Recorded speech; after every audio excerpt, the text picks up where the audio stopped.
Olá, sejam todos bem-vindos e bem-vindas. Essa é a nossa aula 10 desta disciplina de Introdução à Administração no Bacharelado em Gestão de Políticas Públicas. Seguindo o nosso plano de ensino, uma vez que na semana passada a aula foi substituída, como estava prevista, pela programação da Semana de Gestão de Políticas Públicas. Então, a última aula ministrada há 2 semanas foi a aula 8, a programação da semana de GPP, a aula 9, e hoje retornamos com a aula 10. Nesta aula 10, nós vamos encerrar as abordagens ou enfoques clássicos da administração, mostrando a relação entre as escolas trabalhadas anteriormente com o setor público. Muito bem. Antes de iniciar, eu quero ressaltar para vocês que estão assistindo a aula gravada, uma vez que eu expliquei anteriormente sem gravação para quem está ao vivo, que ao receber uma informação, que no caso era uma dúvida sobre o processo de avaliação, eu respondi o e-mail, amanhã eu mando o e-mail para todos, pelo debriefing, mas adianto que quem não está assistindo às aulas ao vivo não é prejudicado no processo de avaliação. Pelo contrário, como está no plano de ensino, há uma avaliação aplicada para todos, com nota entre 0 e 10, há tão somente uma bonificação, tal como um incentivo por ponto extra, para aqueles que estão presentes na aula, e além da presença, participam ativa e qualificadamente da aula com dúvidas e complementos baseados na bibliografia. Afinal, uma aula não é tão somente expositiva, uma aula deve ser expositiva e dialogada. Essa é a essência da universidade, embora nós saibamos que durante o ensino remoto emergencial, às vezes o diálogo permanece comprometido. Esperamos que no próximo ano, com o retorno das aulas presenciais, as aulas de fato não sejam uma mera exposição, mas um diálogo coletivo, né, em conjunto com vocês, alunos. Feitas essas observações, vamos ao conteúdo da aula de hoje, compartilhando a nossa apresentação.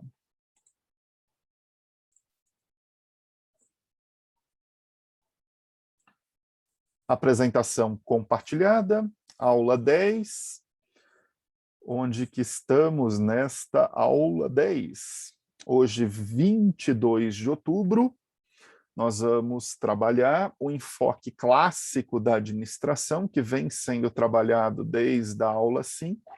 A cada aula foi apresentada uma escola da administração, e necessitamos realizar uma síntese dessas 4 escolas, a saber, a administração científica, o processo administrativo, a teoria da burocracia e a escola de relações humanas, mobilizando os princípios e técnicas desta escola para serem pensados no âmbito dos governos e das organizações públicas. Para tal, nós indicamos 2 textos para a aula de hoje. Quem realizou a leitura desses textos observou que são textos distintos daqueles que nós utilizamos nas aulas anteriores. Por quê?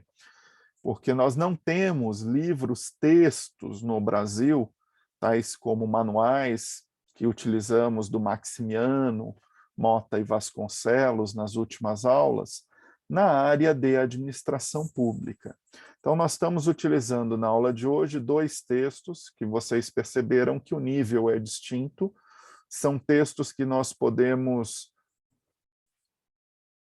afirmar que não são introdutórios, mas estão entre intermediário e avançado. E podem ser utilizados geralmente em disciplinas de último ano de graduação ou mesmo disciplinas de nivelamento de mestrado. O primeiro texto que nós temos para a aula de hoje é o capítulo 2 do livro de Garrett Morgan, intitulado Imagens da Organização. E nesse capítulo 2, nós vamos trabalhar a imagem da organização como máquina. E também estamos utilizando na aula de hoje o capítulo 3 do livro Teorias da Administração Pública, do Robert Denhard, que é um capítulo que mostra uma evolução da ciência da administração pública, desde os escritos de Woodrow Wilson, o estudo da administração, até meados do século XX, que ele menciona as obras de Dwight Waldo. Enfim, esse capítulo permite fazer uma relação entre as escolas clássicas da administração e as organizações públicas.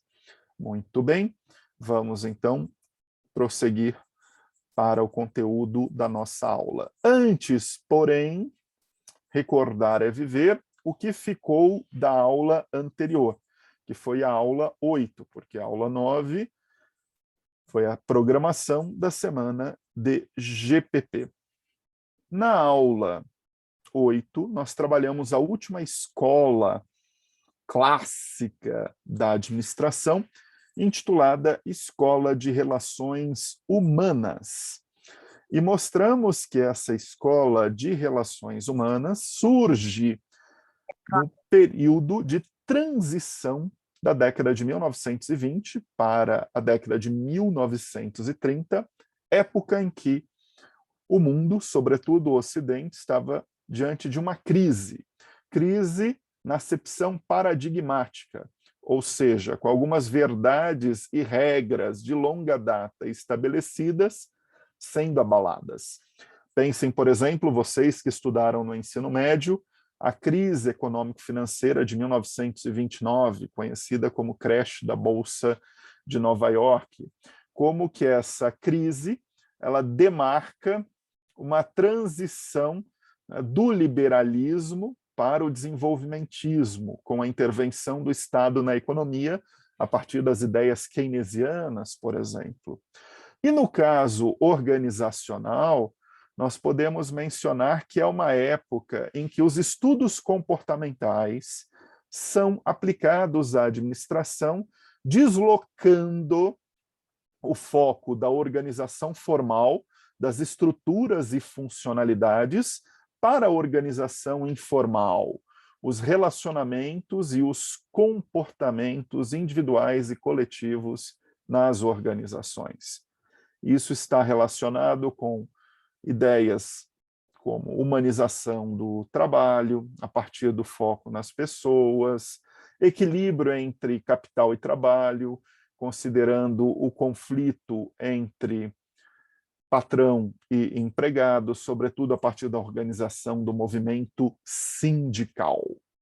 A ideia principal, então, dessa escola está baseada nas pessoas. Para a Escola de Relações Humanas, o ser humano não é plenamente previsível e controlável como se imaginava pela escola da administração científica e mesmo da burocracia, que parte da ideia de que normas, regras e procedimentos podem moldar todos os comportamentos humanos nas organizações.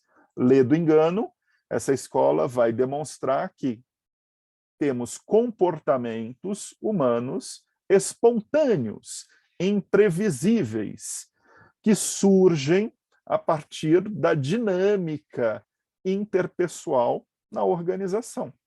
E isso requer, portanto, uma gestão de recursos humanos que permita às organizações conhecerem os comportamentos individuais e coletivos, bem como trabalhar o comportamento organizacional.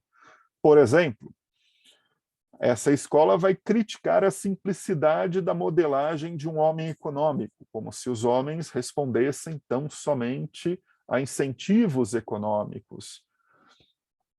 Essa escola vai demonstrar pessoas respondem igualmente a incentivos sociais. Afinal, pessoas querem ter um senso de pertencimento às organizações. Pessoas querem, no trabalho, realizar as suas vocações, serem reconhecidas. Enfim, então, este é um debate que se inicia com a Escola de Relações Humanas, e se esse debate é importante, ele vai dizer: há um limite ao controle como função realizado por normas, regras e procedimentos. Portanto, o controle burocrático. Vamos recordar alguns princípios desta escola, trabalhados na última aula. Entre esses princípios, podemos citar que o nível de produção não é tão somente relativo às estruturas organizacionais, como a linha de montagem ou a relação entre homem e máquina, mas a produtividade vai depender igualmente das normas que são informais, das relações interpessoais. Por exemplo, isso vai depender da cultura organizacional. Os trabalhadores, eles agem não individualmente, mas como pessoas pertencentes a uma dinâmica social. Então, não se deve trabalhar o indivíduo isoladamente como um apêndice da máquina, mas como alguém que está inserido numa dinâmica interpessoal. É fundamental trabalhar recompensas no sentido de incentivos que sejam sociais, por isso que vão surgir as primeiras teorias da motivação. É fundamental trabalhar a comunicação não somente formal, mas a comunicação a partir da compreensão das necessidades, expectativas dos trabalhadores. Esse é um papel fundamental da liderança. E também é importante jogar luz na organização a partir do que nós chamamos de organização informal. O que não é tangível, que não está nos organogramas e fluxogramas, mas está nos relacionamentos e comportamentos das pessoas. Quais são as suas ideias, crenças, valores e como isso se traduz no ambiente de trabalho. Outros princípios, a própria ideia de relações humanas. A ideia aqui está muito baseada em compreender a organização como um sistema social e não somente como um sistema técnico. Inclusive, esse é um dos conceitos que surge com essa escola, a organização como um sistema social. A importância do conteúdo do cargo, uma vez que durante o taylorismo-fordismo as pessoas se tornam um apêndice da máquina e vão exercer atividades repetitivas que ao longo do tempo vão se tornando tediosas, e isso pode levar à diminuição da produtividade. Então, começa a ser pensado a partir dessa época a gestão de recursos humanos, a ideia de job rotation, como fazer rotação das pessoas em diferentes atividades organizacionais, a ideia de tornar o conteúdo das atribuições de um cargo mais amplas, ampliando o conhecimento do trabalhador. Enfim, tudo isso começa a ser trabalhado nesta escola e vai se desenvolver durante o enfoque contemporâneo, no pós-Segunda Guerra Mundial, na escola do comportamento organizacional. Colocado esses princípios, para finalizarmos esta revisão, vamos aqui realizar uma breve comparação que mostra que, ao compararmos duas escolas do enfoque clássico, a administração científica e a escola de relações humanas, elas são diametralmente opostas. Ou seja, há tão somente uma similaridade neste caso, que é a identidade de uma escola como enfoque clássico, qual seja abordar a organização pela dimensão intra-organizacional. A dimensão intra-organizacional é o foco no ambiente interno das organizações.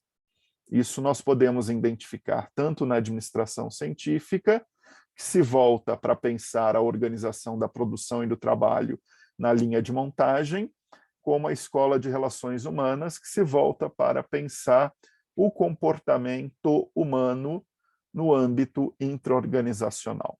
Mas vejam como essas escolas têm pressupostos distintos e, consequentemente, esses pressupostos, que podem ser pensados como princípios, eles se traduzem em técnicas que são igualmente distintas. Então, a administração científica ela parte da ideia do homem econômico, a escola de relações humanas do homem social. A administração científica está inspirada em sistemas de engenharia. A escola de relações humanas, lembrem-se da experiência de Hawthorne, inspirada em sistemas da psicologia social. E aí você começa a pensar, uma joga a luz na importância de uma autoridade centralizada, a outra na delegação de autoridade, que nós chamamos de empowerment, o empoderamento do trabalhador. Uma busca a confiança a partir de normas, regras e procedimentos moldando comportamentos. Outra, na confiança interpessoal pela dinâmica de grupo. Enfim, isso é só para demonstrar como que, no âmbito de um mesmo enfoque, como enfoque clássico, nós podemos ter escolas diametralmente opostas em relação aos seus princípios e técnicas, a despeito da sua similaridade no que se refere à dimensão intra-organizacional. E para terminarmos essa revisão, eu trago como reflexão para vocês esta questão. Você consegue indicar como os princípios da Escola de Relações Humanas estão presentes nas organizações públicas contemporâneas, ou se estão presentes? Pense em exemplos de uma organização pública concreta. O que eu posso afirmar para vocês, em torno dessa reflexão, é que, como modelo burocrático que nós estudamos na aula 7, foi a base da estruturação do setor público no século XX, e é um modelo que joga a luz na organização formal por normas, regras e procedimentos, o modelo burocrático tolheu o desenvolvimento do comportamento organizacional como abordagem gerencial no setor público. O que eu quero dizer?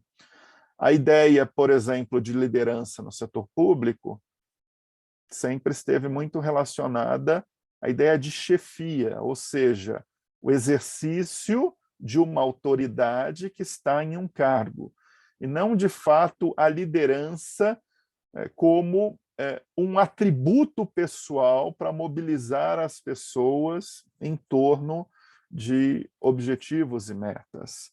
Isso é um exemplo. Então, muitas vezes, a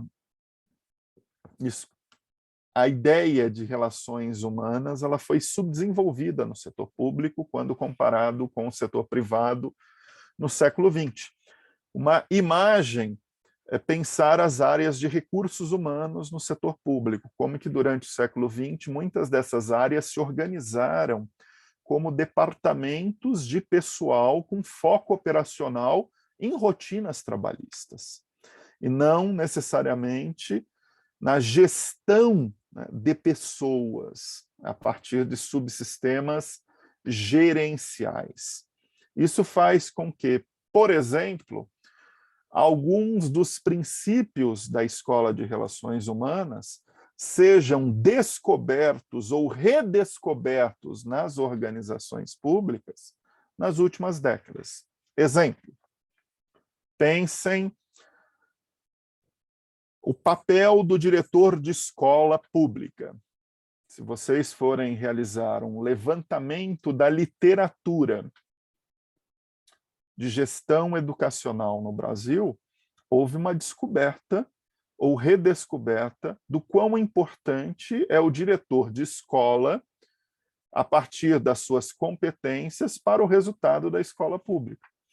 Só que essa é uma discussão que nós não fizemos no século XX. Por quê? Porque, às vezes, o cargo de diretor de escola era uma discricionariedade política, sobretudo nos pequenos municípios, a indicação diretamente política, às vezes de vereadores nos pequenos e médios municípios, que não levava em consideração as competências daquela pessoa para que, no âmbito da escola pública, fossem, de fato, competências de liderança, para pactuar resultado com os professores, para dialogar com a comunidade escolar, incluindo pais de alunos, enfim.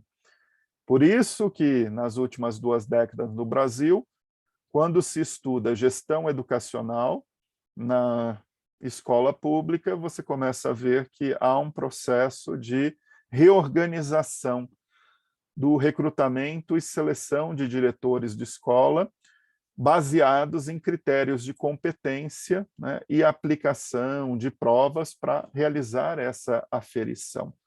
E, geralmente, você vai observar que uma boa escola pública, a despeito, às vezes, de não ter as condições de estrutura adequadas, entre outros fatores, né, que possam estorvar o desenvolvimento da escola, mas um fator importante que explica o desempenho da escola pública é o papel de liderança do diretor de escola.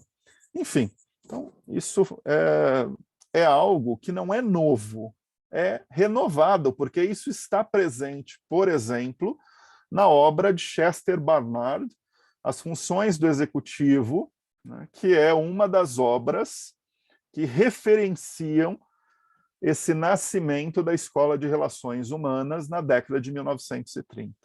Enfim, então, vocês devem parar e pensarem se compreenderam de fato o que é essa escola, os seus princípios, e conseguirem visualizarem a presença desses princípios nas organizações públicas.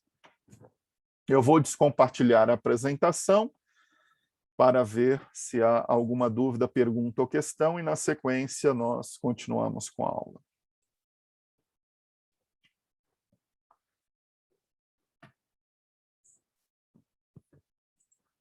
Vamos às perguntas. A Karen pergunta: professor, nesse caso, a estrutura escolar contemporânea seria um exemplo? Sim e não. Sim, se nós tomarmos essas referências da minha resposta, não, porque não pode ser generalizado. Uma pergunta importante é: olhando para as redes estaduais e municipais de ensino público no Brasil, são 27 unidades da federação e 5.568 municípios. Quantas dessas redes, de fato, têm processos de recrutamento e seleção para o cargo de diretor de escola, considerando competências? Independente se esse cargo é ocupado por professores que são da rede e passam a ser habilitados para a direção de escola, ou por pessoas externas, se tem ou não competência para a ocupação desses cargos. Enfim, essa é uma pergunta fundamental. Então, não se pode fazer uma afirmação sem base empírica. Em linhas gerais, ou grosso modo, a resposta para a sua pergunta é sim, mas ela não pode ser generalizada, tem que se olhar, né, para as diferentes redes. Pode-se afirmar que temos algumas evidências, indícios de que, nas últimas décadas, o setor público, a partir da gestão pública contemporânea, considera a abordagem comportamental, né, em alguns dos seus processos organizacionais. E o Caio pergunta: existe algum país cuja gestão pública como um todo é permeado pela ERH? Não é possível fazer essa afirmação, Caio. O que nós podemos dizer é que essa lacuna temporal de desenvolvimento da abordagem comportamental, que inclui os princípios da Escola de Relações Humanas no setor público, é mundial.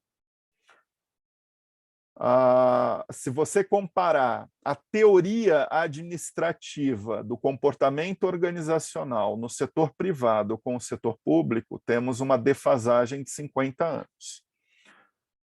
Se você for fazer uma revisão da literatura, por exemplo, você vai ver que no setor privado tem toda uma literatura já no pós-Segunda Guerra Mundial sobre abordagem comportamental na gestão empresarial. No setor público, essa literatura é diminuta.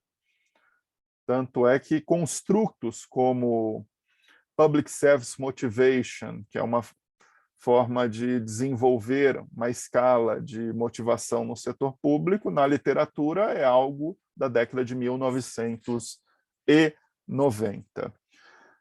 Mas esses princípios adentram, sobretudo, a partir da New Public Management, em meados de 1970. Recordem o texto meu que vocês leram numa das primeiras aulas, que joga a luz na gestão pública contemporânea, e considerando a gestão pública contemporânea pós-burocrática, algo que nós iremos trabalhar numa das últimas aulas desta disciplina, o modelo pós-burocrático e suas variações começa a guardar relação com a abordagem comportamental.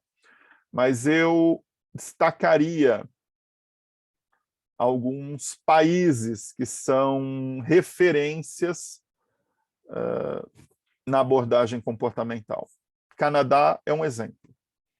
Canadá é um país no qual a gestão pública, a partir da abordagem comportamental, é muito bem desenvolvida. Se vocês tiverem interesse de olhar um pouco desse desenvolvimento, vocês podem entrar no site da ENA canadense. A ENA é a Escola Nacional de Administração Pública Canadense.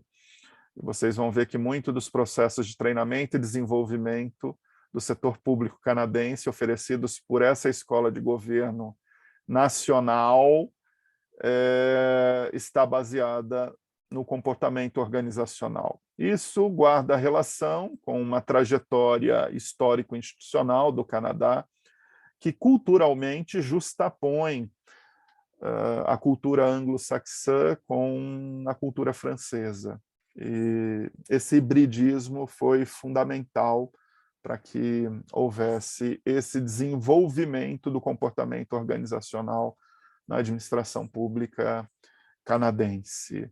Nos países da Europa, eu citaria a Inglaterra, é um bom exemplo. Afinal, a Inglaterra é a origem da New Public Management. Eu fiz um estudo recente, né, uma vez que eu fiz pós-doutorado na Inglaterra em 2019, mas sistematizando a gestão pública inglesa no que se refere à gestão de recursos humanos.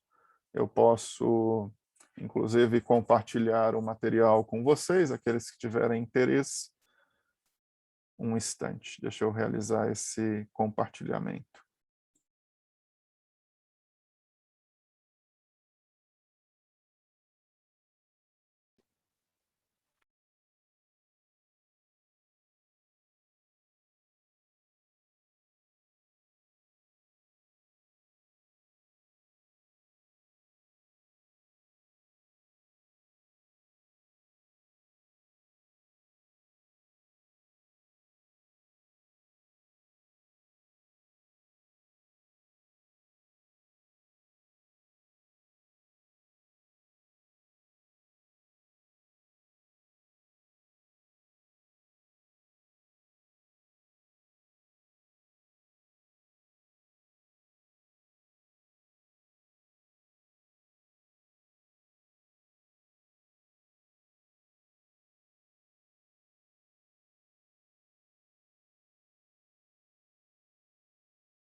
Professor, você está mutado.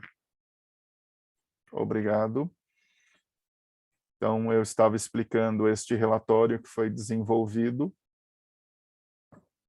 para a Fundação Lehman, que é um instituto empresarial que trabalha com a agenda de modernização da gestão de pessoas no setor público, e que nós fizemos uma síntese do caso inglês e que está descrito neste relatório. Então, quem tiver interesse em conhecer um sistema de gestão de pessoas no setor público em âmbito nacional que é referência mundial, esse relatório faz uma apresentação e dentro de uma abordagem com linguagem acessível.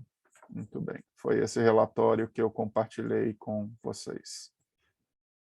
Vamos ver se temos alguma pergunta adicional. Temos aqui a pergunta da Mariana.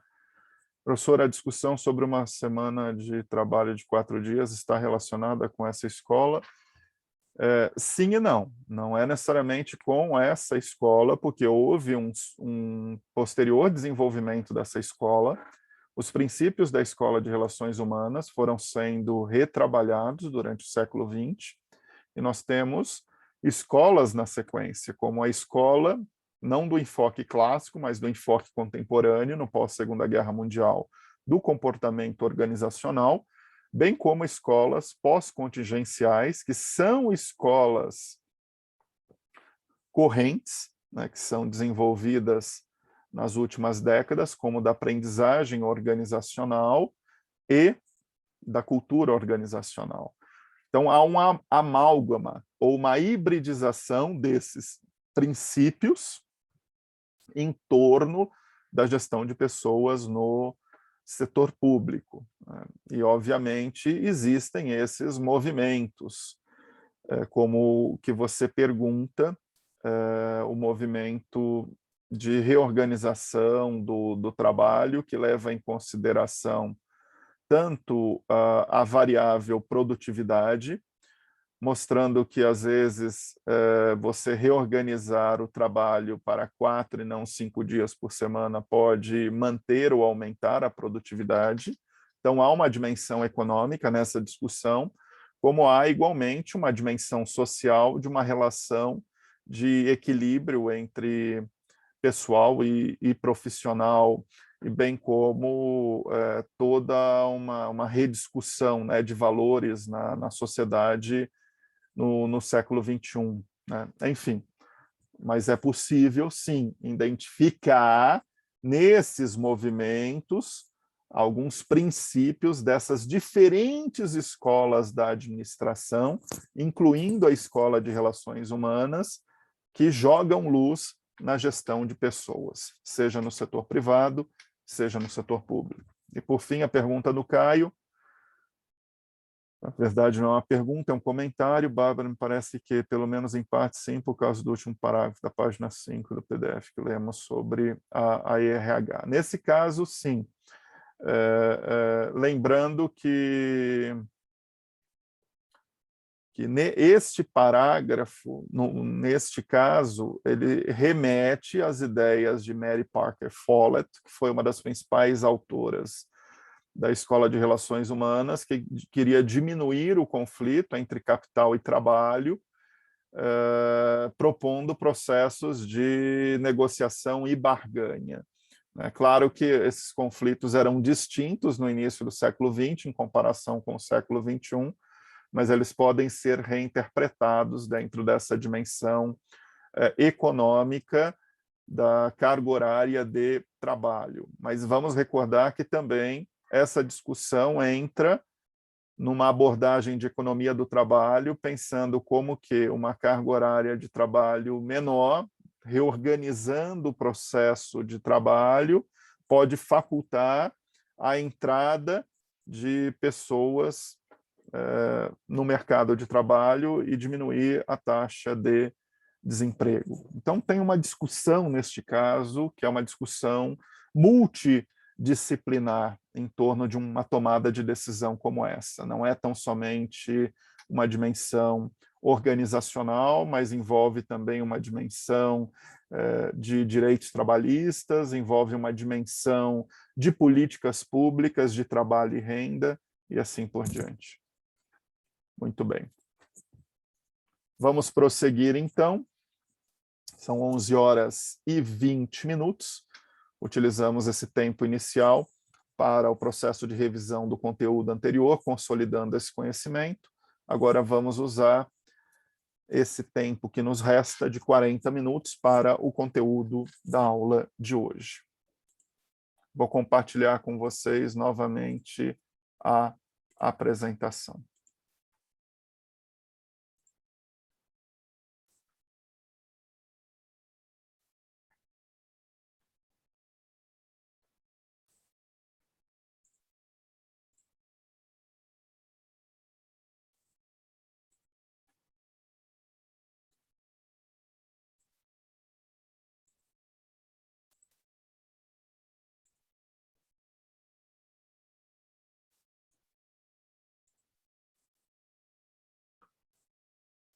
Apresentação recompartilhada.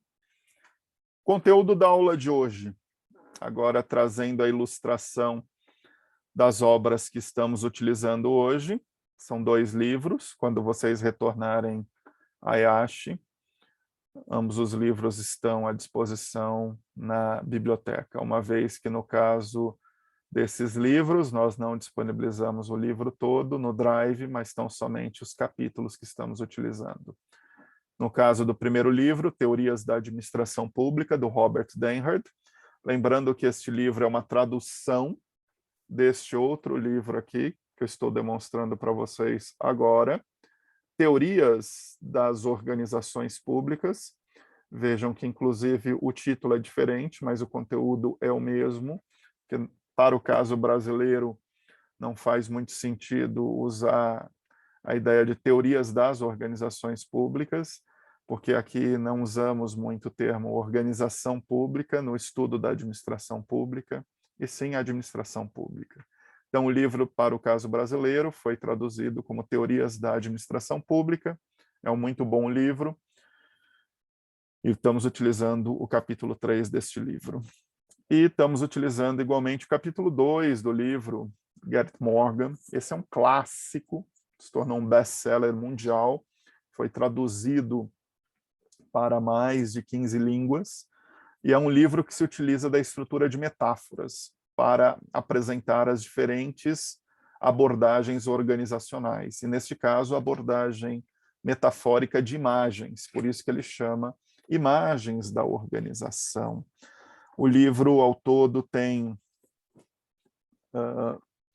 11 capítulos, e ao longo desses 11 capítulos, o livro apresenta 8 imagens organizacionais.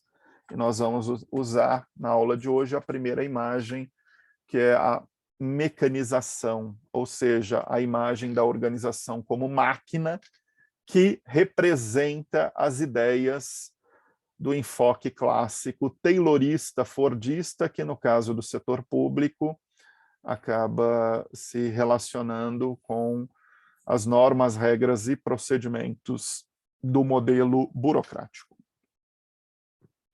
Então, qual é o papel da aula de hoje? Rememorar o que nós trabalhamos nas 4 aulas anteriores, que foram as escolas do enfoque clássico, e pensar como essas escolas se aplicam ao setor público. Vamos recordar que algo que nós estamos trabalhando desde as primeiras aulas é o conceito de fase organizacional, iniciando pela gestão empresarial.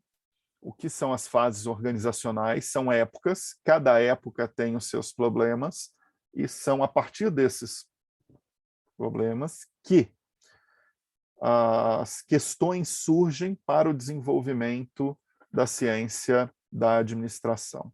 No caso da gestão empresarial, o desenvolvimento industrial e o gigantismo industrial demarcam fases entre o final do século XIX e meados do século XX, quando se desenvolveram essas 4 escolas do enfoque clássico: a administração científica, a gestão ou processo administrativo, a teoria da burocracia e a escola de relações humanas.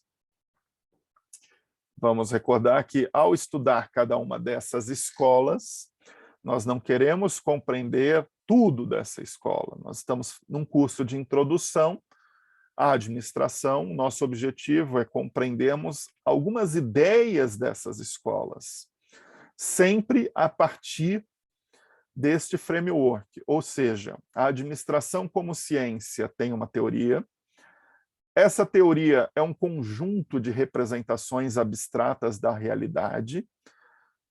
É uma teoria inicialmente de base normativa, mas que depois do pós-Segunda Guerra Mundial adquire uma base descritiva. Essa teoria se divide em 2 enfoques, um enfoque clássico e um contemporâneo, e nós estamos abordando o enfoque clássico, que se desenvolve entre o final do século XIX até a Segunda Guerra Mundial. E, em breve, na próxima aula, iniciaremos o enfoque contemporâneo com a sua primeira escola. Dentro de cada enfoque, nós temos um conjunto de escolas. Então, nós já estudamos 4 escolas. O que é uma escola? Uma escola é um conjunto de autores que têm o mesmo foco organizacional, compartilhando de alguns princípios. E, ao fim e ao cabo, cada uma dessas escolas traduz os seus princípios em técnicas, dando origem aos chamados modelos de gestão. Então, a pergunta que eu trago para a aula de hoje é: quais as características em comum dessas 4 escolas da ciência da administração que perfazem o enfoque clássico? Muito bem. Então, vamos responder inicialmente esta pergunta e depois mostrar a relação dessas escolas com a administração pública.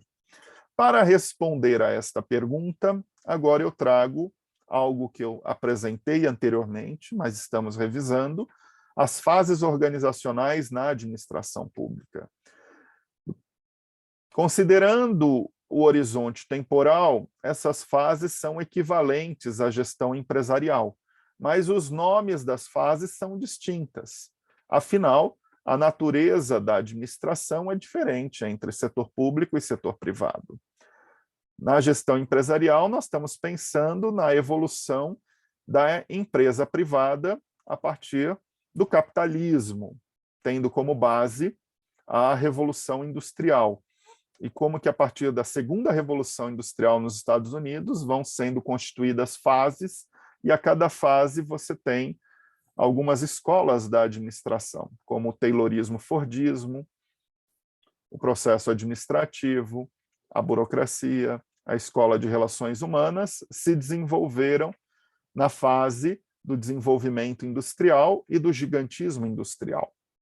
No caso da administração pública, as fases correspondentes ao desenvolvimento industrial e ao gigantismo industrial são a fase da dicotomia política-administração, e vocês se recordam dessa discussão da aula de burocracia, quando eu mencionei a importância do modelo burocrático para suplantar o patrimonialismo, a partir da separação entre política e administração, diminuindo o sistema de patronagem, o spoil system, que existia na administração pública, e buscando profissionalizar a administração pública com os princípios burocráticos, como o formalismo, a impessoalidade e a meritocracia.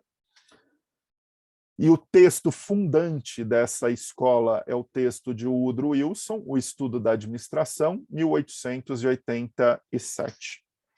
E, claro, obviamente, depois, uma série de outros textos que vão partir de uma base da sociologia weberiana e mesmo das ideias fayolistas para se pensar a administrative management, ou gestão administrativa no setor público, como estruturar as organizações públicas. Quem fez a leitura do texto da aula de hoje, do Denhard, sabe do que eu estou mencionando.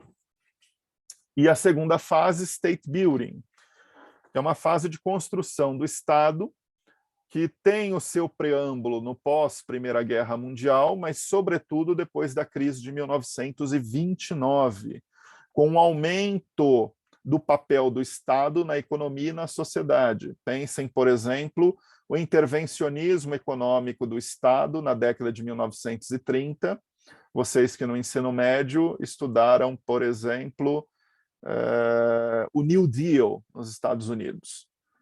Ou, para o caso brasileiro, todo o processo de industrialização a partir da década de 1930, com um processo de substituição de importações levado a cabo pelo governo, ou seja, o Estado se torna um ator econômico importante. E neste período, igualmente, se amplia o papel social do Estado. Tanto é que a ideia de políticas públicas, como vocês estudaram na disciplina de Introdução às Políticas Públicas no primeiro semestre desse ano, é uma ideia que guarda relação com a ampliação do papel do Estado, sobretudo depois da Segunda Guerra Mundial, considerando o modelo de welfare state, ou Estado de bem-estar social, né, no caso da Europa. Mas, para nós, na aula de hoje, o que nos interessa é identificar este período da administração pública do último quartel do século XIX a meados do século XX. Então, essas duas fases. São nessas duas fases que nós conseguimos relacionar as escolas do enfoque clássico da administração com o setor público. Prestem atenção nesta ilustração. Ela é fundamental, neste instante, para vocês começarem a compreender sistemicamente as diferentes escolas e enfoques da administração. O que vocês estão visualizando nesta figura? Vocês estão visualizando 4 quadrantes. E esses quadrantes, eles são formados a partir de 2 contínuos. O que são contínuos?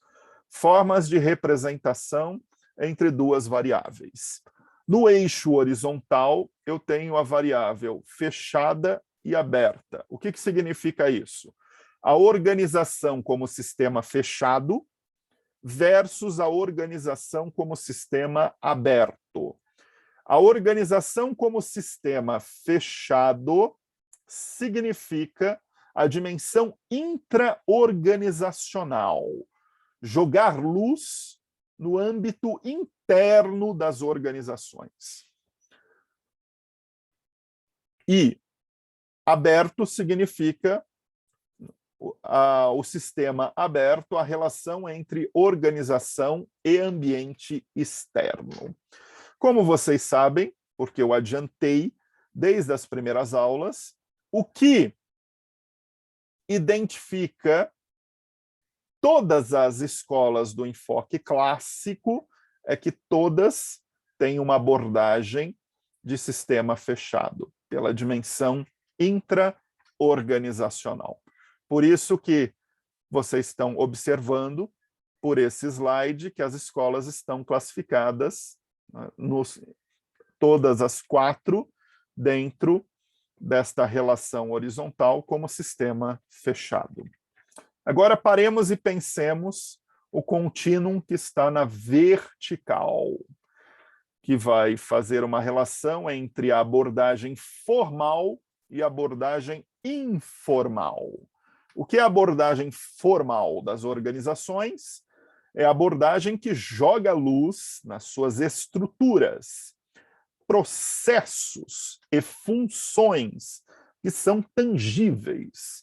Então, eu estou estudando a organização pelo estruturalismo, ou pelo processualismo, ou pelas suas funcionalidades.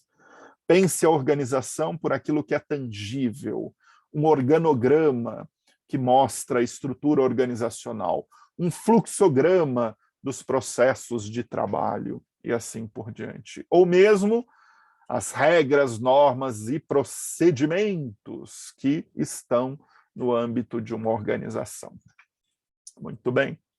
E o que é a abordagem informal? É jogar luz na organização a partir da sua base sociocultural, que é intangível, está demarcada por comportamentos e relacionamentos que você não consegue materializar.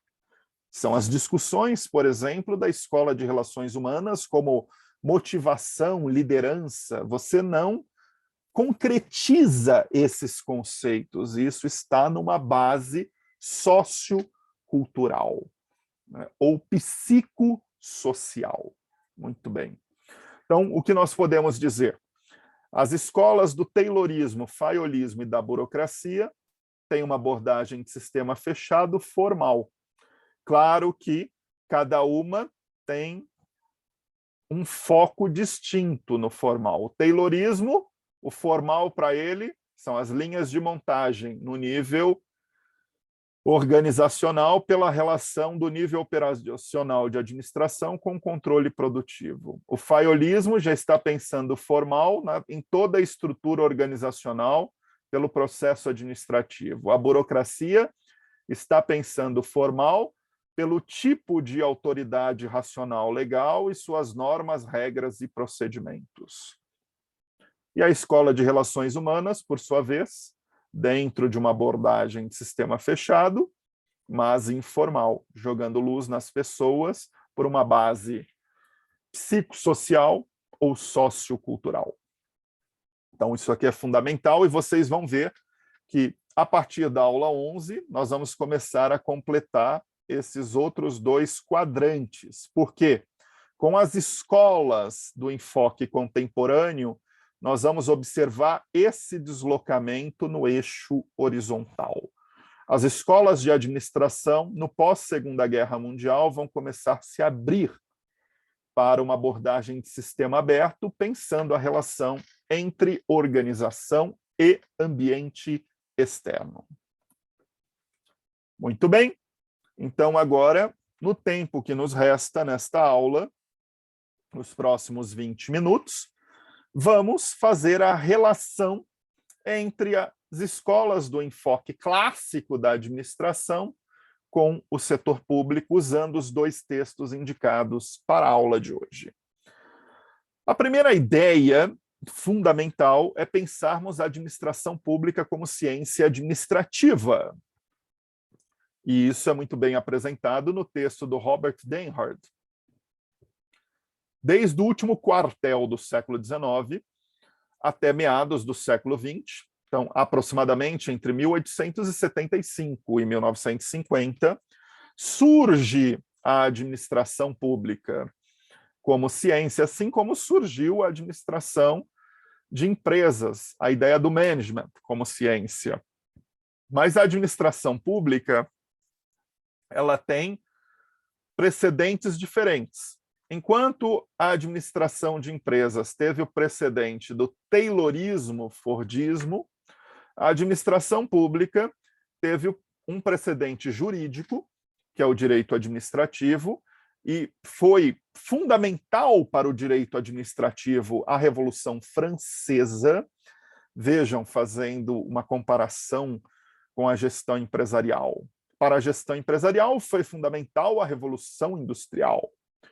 Para a gestão pública, foi fundamental a Revolução Francesa, porque a Revolução Francesa, a partir dos seus princípios, leva ao desenvolvimento do direito administrativo, pensando normas, regras e procedimentos que vão balizar a ação pública nos governos e nas organizações.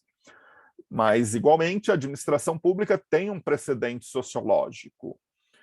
Esse precedente sociológico está na autoridade racional legal, weberiana, como estudamos na aula 7. E o pré-contexto no qual surge a administração pública é o contexto norte-americano. Portanto, o mesmo contexto do management empresarial. Só que no management empresarial, você está jogando luz na segunda revolução industrial e no setor público norte-americano, você está jogando luz num instante intitulado Era Progressiva. Essa era progressiva, entre o final do século XIX e início do século XX, é marcada por reformas administrativas que buscam suplantar o patrimonialismo ou spoil system. Enfim, são as ideias que estão naquele texto do Woodrow Wilson que eu compartilhei com vocês nas nossas primeiras aulas, embora ele não conste como leitura obrigatória da nossa disciplina. Enfim, qual era a base, então, da administração pública como ciência administrativa neste período? Era pensar a aplicação das funções administrativas nas organizações públicas, e o conceito de funções administrativas, vocês já sabem, é o conceito faiolista, ou seja, planejamento, organização, direção e controle, bem como pensar reformas administrativas que partissem dos princípios burocráticos. Muito bem. Então, veja, o que é fundamental neste período? Esta justaposição entre o modelo burocrático weberiano, que passa a ser apropriado pela administração pública como um modelo de gestão, porque ele não é um modelo de gestão na obra de Weber, ele é um construto ou tipo ideal, bem como as ideias faiolistas de planejar, organizar, dirigir e controlar, como que elas se adaptam às organizações públicas, pensando uma modelagem ou estruturação de organizações públicas. Então, vamos para ideias rápidas que estão no texto do Denhard. Quem fez a leitura do texto é um texto longo. O texto vai cobrir o período de 1887 a 1948. Portanto, este período que eu acabei de descrever para vocês e que é marcado pelas duas fases organizacionais no setor público, a fase da dicotomia político-administração e a fase de state building. Por que 1887? Porque é uma alusão ao texto Estudo da Administração de Woodrow Wilson até 1948, as primeiras obras de Dwight Waldo. Por isso que o texto se intitula De Wilson a Waldo. Dois autores fundamentais para a ciência da administração pública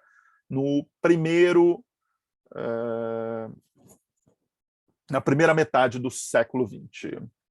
Bem, então, o que temos nesse texto? Toda uma discussão dos primórdios da administração pública, como que a administração pública como ciência deriva de uma teoria política de organizações públicas, que, assim como na gestão empresarial, se inicia por uma teoria normativa, com princípios que vão ser idealizados em guias de ação, portanto, uma teoria normativa prescritiva, tá? Dentro de uma ideia de separar política de administração, portanto, pensar o ato de governar como ato de administrar, e como que decisões políticas devem ser traduzidas em ações que envolvem operações práticas, princípios administrativos, critérios como valor de eficiência administrativa, que naquele instante começa a ser algo que pode, inclusive, suplantar a própria ideia de democracia, porque, vamos pensar, né, você sempre pode ter um trade-off, ou um custo de oportunidade entre a eficiência e a própria ideia de democracia. Pense um processo decisório. Quanto mais democrático do ponto de vista deliberativo, né, mais tempo requer. Portanto, se você pensar, você tem aí um custo de oportunidade entre democracia deliberativa ampla, pense em mecanismos de democracia participativa, versus horizonte temporal da decisão. Eu não estou dizendo aqui qual é o critério é mais ou menos importante. O que eu estou mostrando para vocês é que existem dilemas, e esses dilemas estão colocados pela literatura desde o instante em que ela se desenvolve como ciência da administração pública.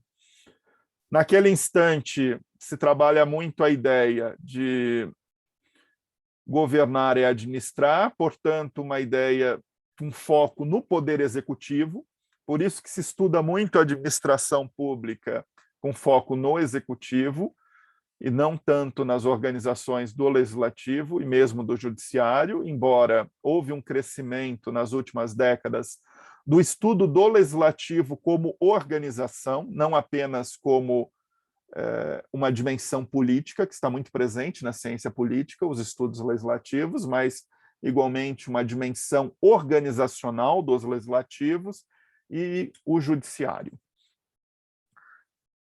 E a forma, então, que neste período, até por influência taylorista e com foco em estrutura organizacional, começam a ser desenvolvidas uma série de modelos ou frameworks voltados para a gestão dos negócios públicos, o que inclui a estruturação de organizações públicas. Aqui está uma ilustração da ideia do Luther Gulick. Luther Gulick é um professor norte-americano que, em 1937, portanto, 20 anos após a obra de Fayol, Princípios de Administração Geral e Industrial, que nós estudamos na aula 6, ele faz uma adaptação do processo administrativo fayolista para a administração pública, propondo um acrônimo que ele chama de POLSCOB. Lembrando que um acrônimo é uma palavra formada pelas iniciais de um conjunto de palavras.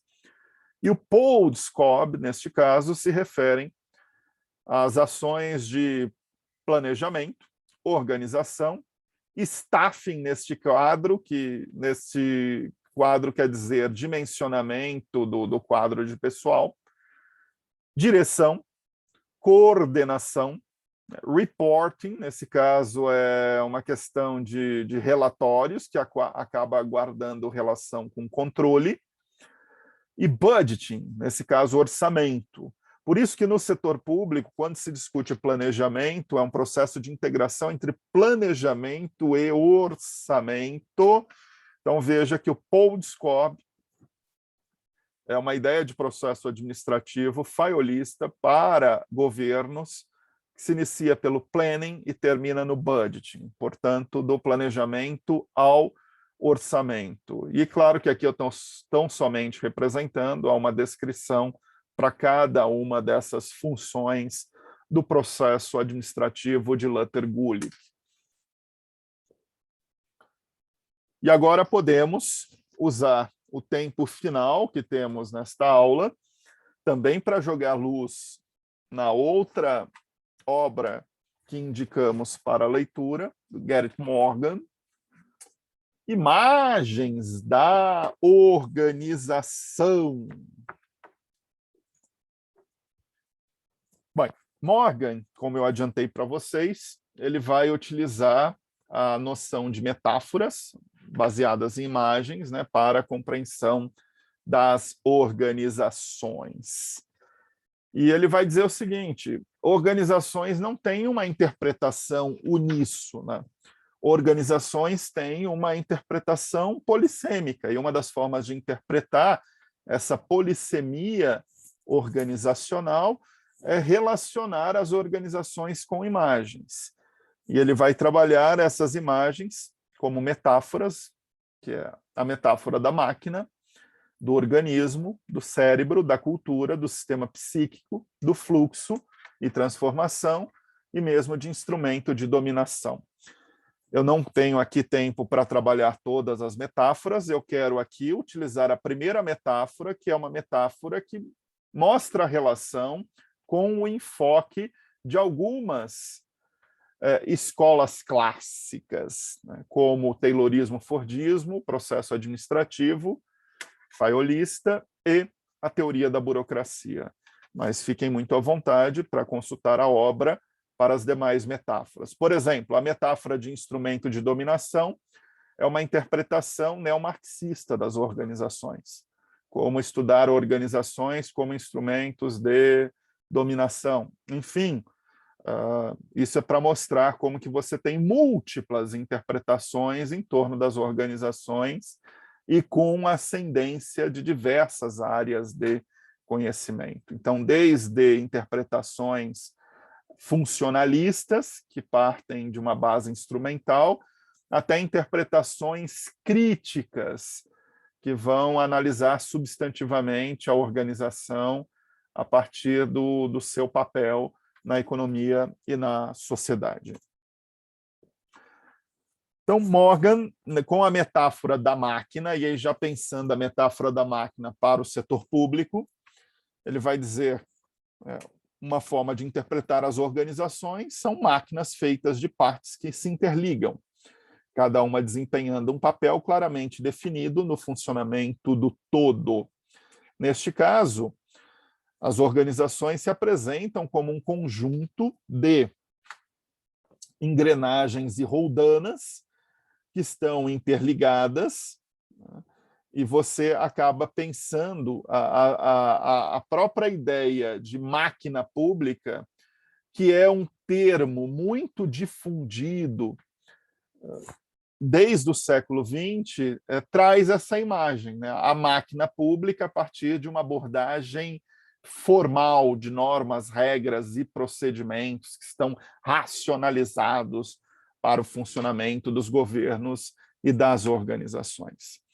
E quando você se utiliza da metáfora da máquina, qual é a ideia? A tendência é esperar que as organizações funcionem de maneira rotineira, eficiente, confiável e previsível. Pensem nesses qualificativos. Um processo de produção rotineiro, portanto, contínuo, ininterrupto e com base na eficiência operacional, guarda relação com o taylorismo, fordismo. E um processo confiável e previsível, portanto, estável, com manutenção do status quo, sem variações, guarda relação com a burocracia. Claro que para nós, na aula de hoje, o que nos interessa é a teoria burocrática, o que eu já vou explorar com vocês na sequência. Então, para Morgan, a organização, pela metáfora da máquina, é uma rede de partes. Por isso que você tem todo esse foco na estruturação organizacional, pensando a estrutura com base em funções e como que a partir dessas funções você pensa na especialização do trabalho que guarda relação com departamentos e repartições. E pensem aqui a relação disso com os princípios administrativos faiolistas, né, que estão na base para a estruturação organizacional. Enfim, então, vejam como que a metáfora da máquina remete às escolas clássicas da administração. Agora, parem e pensem fazendo a relação disso com o setor público, considerando a teoria weberiana, né? Weber notou que a forma burocrática rotiniza o processo de administração, exatamente como a máquina rotiniza a produção. Então, qual é a ênfase, né, da burocracia traduzindo-se de tipo ideal para modelo de gestão? Previsão, velocidade, clareza, regularidade, confiabilidade, eficiência. Isso são os resultados esperados, né? Obviamente, existem os resultados indesejados ou imprevistos, que nós chamamos de disfunções burocráticas e tratamos na aula 7. Bom, então veja, a ideia, né,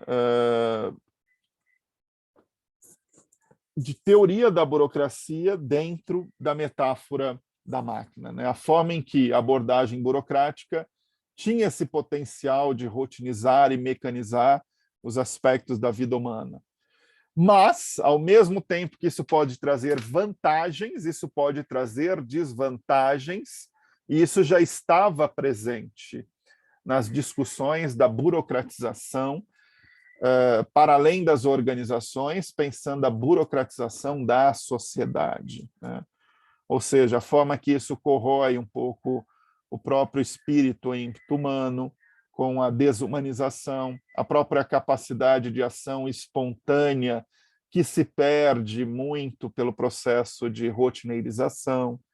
Enfim, você pode ter, então, vantagens e desvantagens dentro dessa metáfora de máquina. Tanto é que vocês recordam que, quando discutimos burocracia, você tem alguns teóricos que vão surgir em meados do século XX e que vão mostrar como que você pode ter o uso, mas igualmente o abuso e o mau uso da burocracia, né, como forma de organização, né? Inclusive, foi uma discussão que nós tivemos na última aula ao fazer a revisão sobre burocracia.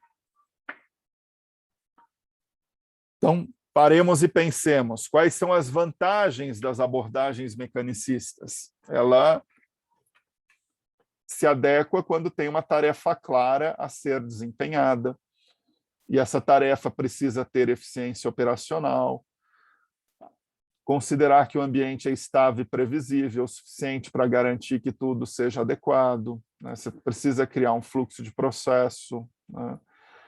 Quando você está trabalhando dentro de uma base homogênea, portanto, você busca, ao fim e ao cabo, adequar-se à conformidade de algo.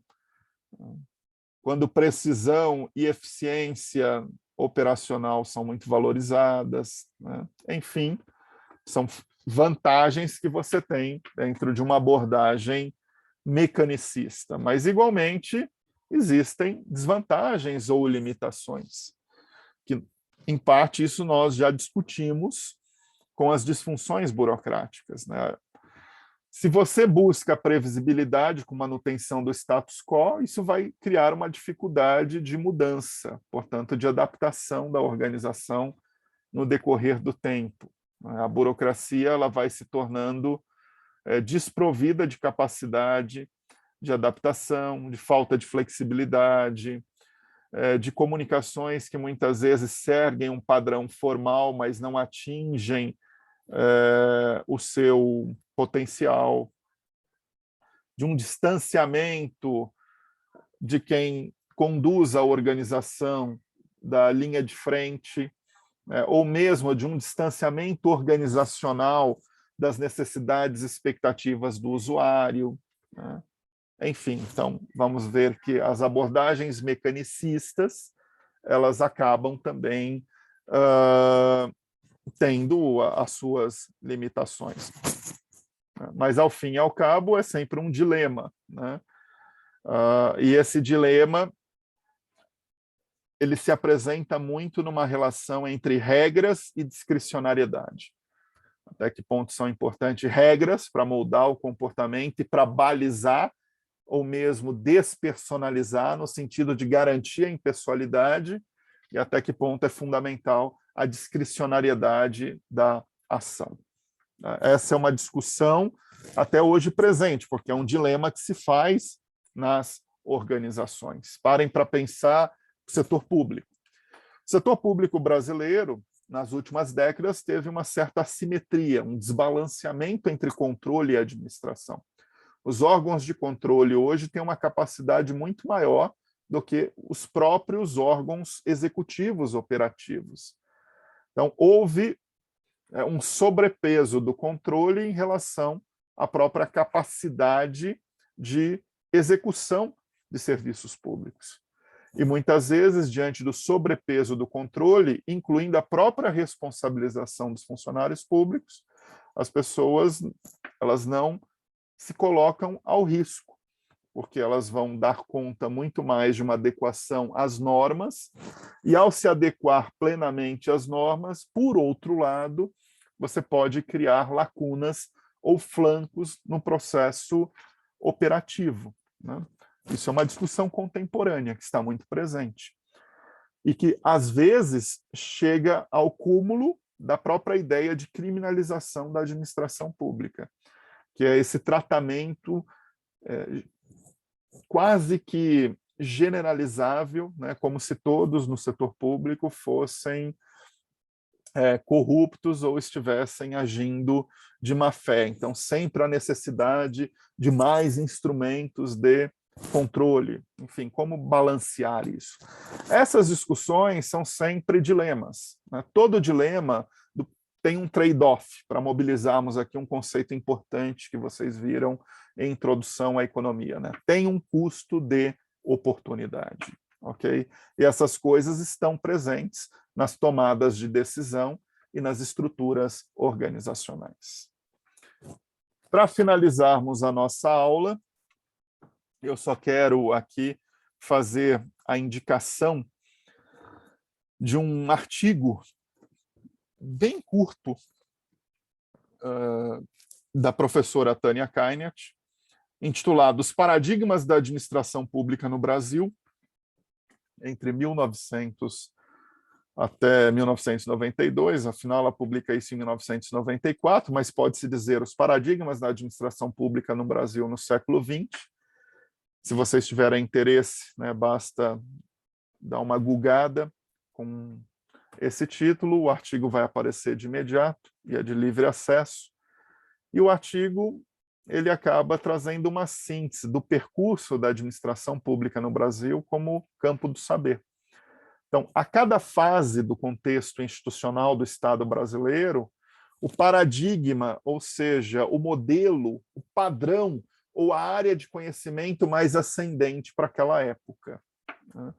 Então, como eu disse para vocês há pouco, a administração pública ela se estrutura inicialmente como ciência a partir de um precedente jurídico, e no Brasil não foi diferente.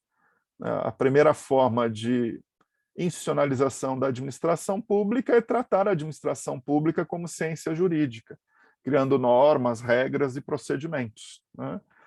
E a partir de uma segunda fase, que é reformas administrativas que buscam racionalizar as organizações públicas, tendo como premissa a ideia burocrática weberiana, né, entre outros aspectos da estrutura organizacional, que é o que vai acontecer muito no Brasil a partir do Estado varguista, tá certo? Então, isso é uma forma apenas que, se vocês quiserem jogar luz um pouco nessa discussão para o caso brasileiro, uma vez que o texto do Denhard está jogando muita luz no debate americano, que é o berço da ciência da administração pública, esse texto rápido e didático da professora Tânia Kainert pode ajudá-los a compreender este contexto que o Denhard tratou para o caso americano, fazendo paralelo com o caso brasileiro. Muito bem, eu vou encerrar a aula, mas fico aqui à disposição de vocês ainda para qualquer dúvida, pergunta ou questão. E muito importante, pessoal, na próxima semana,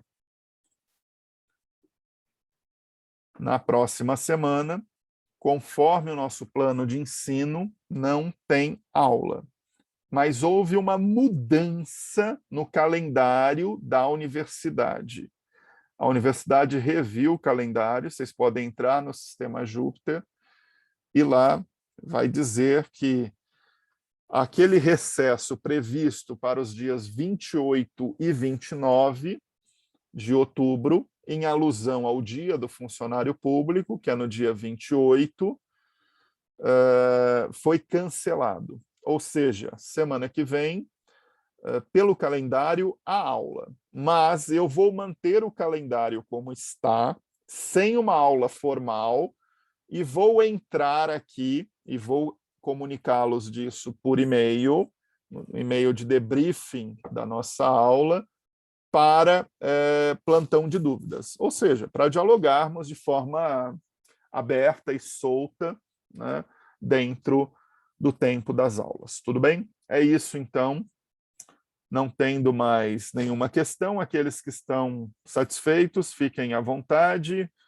Sextou, boa tarde, bom final de semana, né? E aqueles que ainda têm alguma dúvida ou pergunta, eu estou aqui à disposição.